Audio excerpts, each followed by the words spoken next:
We're rolling. Good day to you guys. I'm here in the garage. Got my younger brother with me. And today we're going to be changing the valve cover gasket on the 2009 BMW 335i with the N54 engine. The biggest problem I'm having is that it's actually leaking off the back of my head onto my downpipes and it's smoking out of the hood. So the first thing I guess you want to do, you want to disconnect your battery and then you'll want to remove all your plastic stuff. I've actually installed a delete kit because you'll find if you do own this engine, you'll be working under the hood lots. So if you remove those plastic, it's just ease for every time you'll find yourself under here working on it. So what we're going to start off with here is we're going to actually crack this fuel line loose, but do not do that until after you let your car sit for a while, because there's thousands of psi of pressure in here. So you're going to want to place a rag under here like I'm going to, and then slowly crack this loose and let it bleed. Make sure you wear safety glasses, yeah, because that stuff will really do you dirty. Now we're just going to crack this guy loose. Yeah, I feel coming out there, even though the car's been sitting. So now that we're got this fuel line disconnected, what we're going to do actually is we're going to unbolt all of these fuel lines here, and then we're going to unplug this sensor back here. The sensor, you just squeeze on the back and it pops out, yeah, just like that.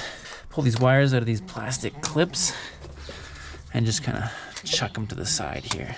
Take these off because the bolts for the fuel rail are underneath these clips and you'll be needing to remove this entire fuel rail. Okay, I'll work on it. Additionally, you're going to want to pop all these coil pack connectors off, each one of them, and remove your coil packs. You just lift up like that and then the connector will pop out like that. So lift up on this one and you'll see it'll actually push the connector off.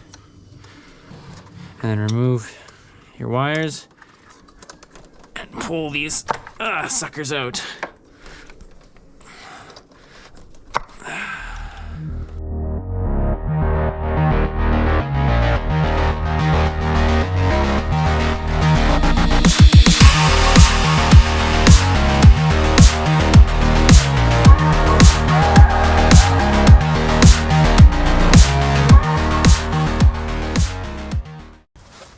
So I'm just going to take all these little fuel lines and put them in a...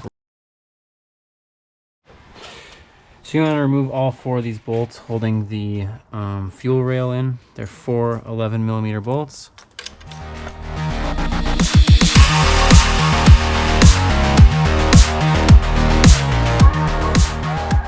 So you can go ahead and remove your fuel rail assembly. So we're going to move this E14 here for the crossbar, and then there's an E18 up there. Pull those out and remove the bar.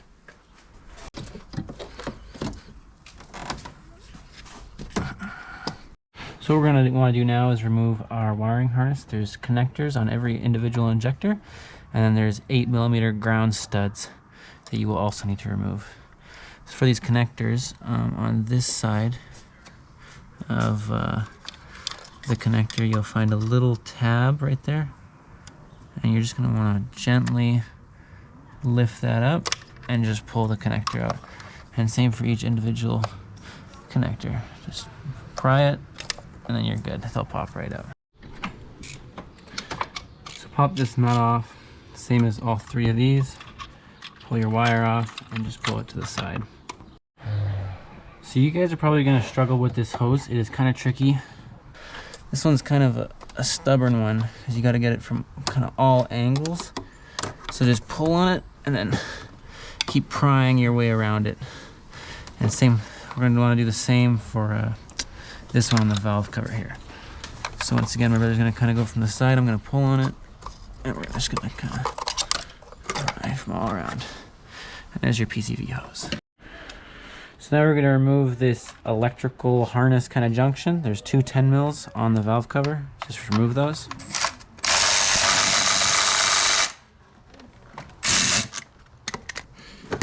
So back here, your O2 sensor wires are all attached to the valve cover. You're going to want to unclip those.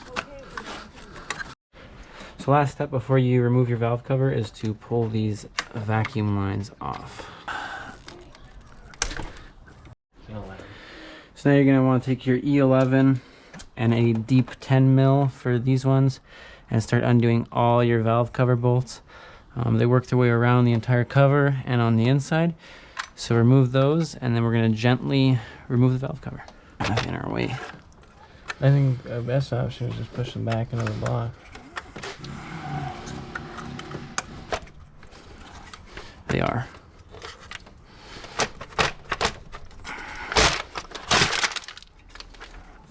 What was that? It sounded like Skittles.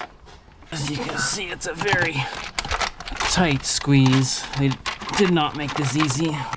So remove these once your valve cover's out and put them in after to make installation a lot easier on yourself. So with a Scotch brite, or a very light amount, I'm just going to go around the outer sealing surface and the inner sealing surface and just give that a quick scrape. And we're going to do this around the whole thing, and then you're going to want to wipe it clean. So once you have your valve cover off, you're going to want to go ahead and replace the gasket. A trick I found helpful was when I removed the old gasket, I actually filled the gasket crevices in the cover with grease to help hold the new gasket in place while installing it on the engine. So I've got this all prepped, nice and clean, and I'm just going to pull these to the side. This is definitely like a two-person thing. You want to pull this up as high as you can and lift everything out of your way. And now we're just going to very gently set this valve cover on. And now, next to me, like, No, I think.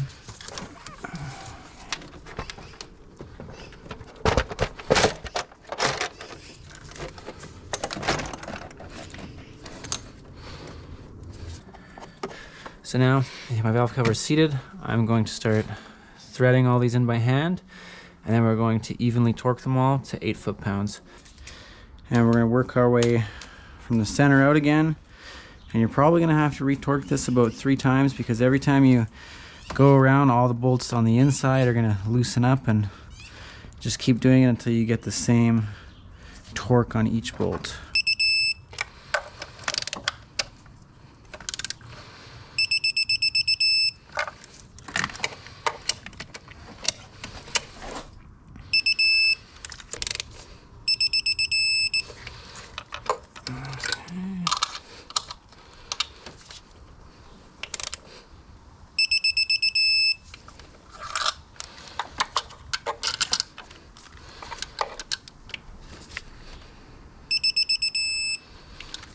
So now we're going to go ahead and we're going to slap this entire conglomeration together.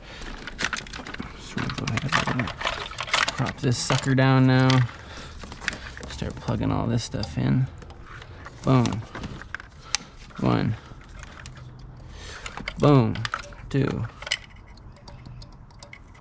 Boom. 3. Just popping this PCV hose on. Other side first. There we go. Ready to click. She's good. So I'm just throwing these nuts on the ground studs now. I'm going to go ahead, I'm going to insert all of my coil packs. I'm just going to pop these suckers in. Push them all the way down. Plug in the connector. Click. To the next one.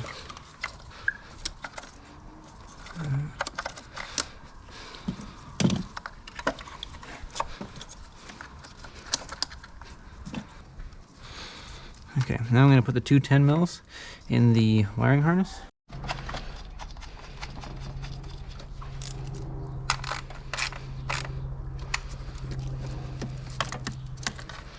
Snap those guys up.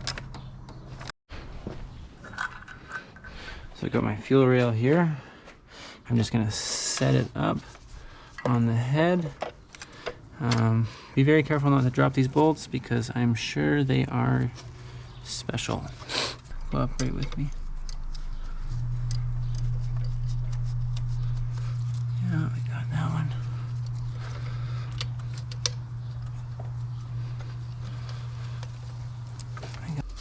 Tight.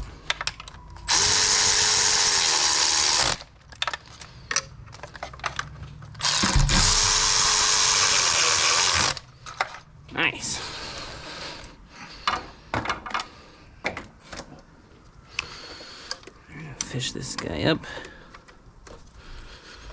Oh no. Alright. Just gonna throw him on finger loose. Might as well plug in our sensor friend. Our sensible friend here that has sensible feelings. We're just gonna plug him back in while we can here. Oh. There we go. So now I'm going to take all my fuel lines. I'm going to place them back onto the fuel rail and the injectors. Once again, finger threading these on.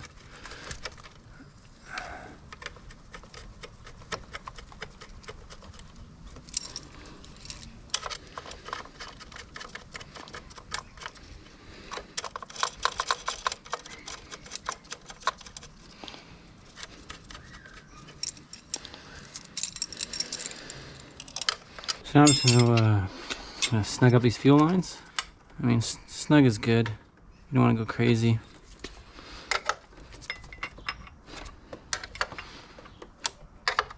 Also, when you do the initial key on, you will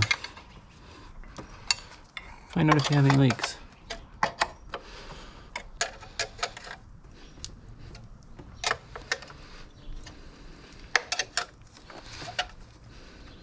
So that's good.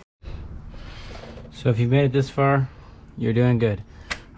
At this point, I'm just going to kind of tie up all these wires with these little clips I removed, and then I'm going to put the crossbar on, and we're going to fire this thing up and check for some leaks.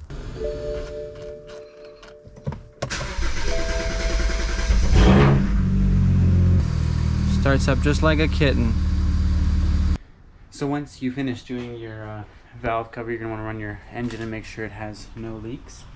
And if you do still have leaks, I do have a permanent solution for that problem.